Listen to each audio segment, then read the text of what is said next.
Сәлеметсіздер ме? Мен бүгін сіздерге спатифилум гүлі жайлы айтқым келіп тұр. Бұл гүл әйел бақыты гүлі. Және де бұл гүл әйел адамын бақытқа кенелткендіктен әйел адамның көбісі осы гүлді үйлерінде өсіріп баптайды. Және де бұл гүл біздің үйде де бар. Және де осындай гүлдерді жақсы өсіру үшін күн жерге қоюға болмайды. Өйткені бұл гүл көлеңке жерді талап етеді.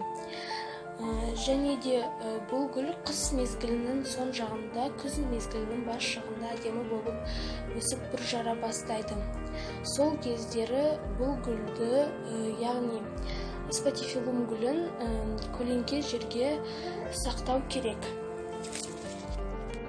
Мен алғашқы наз жапырақты кішкентай ыдысқа құйып қойдым. Және де бұның тамыры шығып, мен бұны топыраққа ектім. Енді бұл гүл келген сайын үлкен ыдысқа салып, және де топырағын жұмсартамын. Және де гүлдің пайдасы ол біздің бөлмеміздегі лас ауаны өзіне жинап, бізге таза хош иіс ауа береді. Сәлеметсіздер ме? Мен бүгін өзімнің қатты жақсы көретін гүлімді қалай сізді көрсетемін.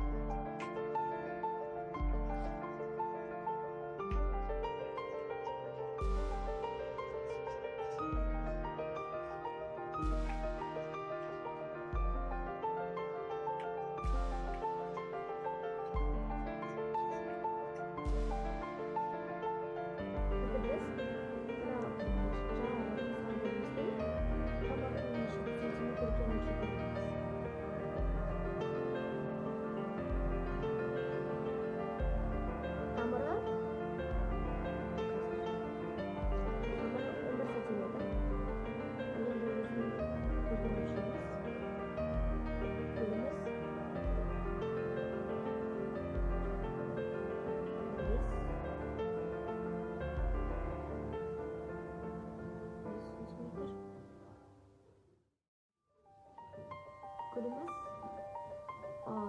25 santimetre. Енді суға салып, 2-3 күн күтетін боламыз.